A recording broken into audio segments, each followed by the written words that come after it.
How to recover UpWork password? Well, it's a very simple and a quick process, so let's jump into the video. First thing first, what you want to do is head over to your application UpWork. It will land you on its homepage. Tap on Login at the bottom. Now what you want to do is enter the username or the email address that you want to recover the password.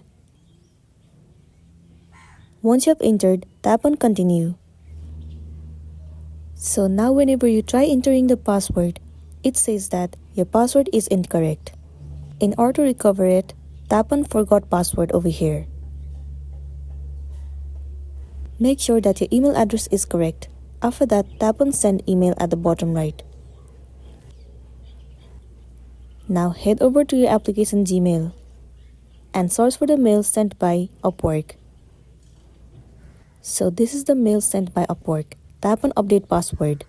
It will land you on the interface where you'll have to create a new password for your account.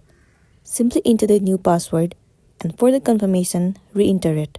After that, tap on Save.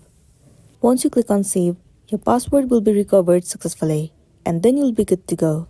So that's all for today, and this is simply how you can recover your UpWork password. Make sure to smash the like button and consider subscribing if you found this video helpful. We'll see you in the next one.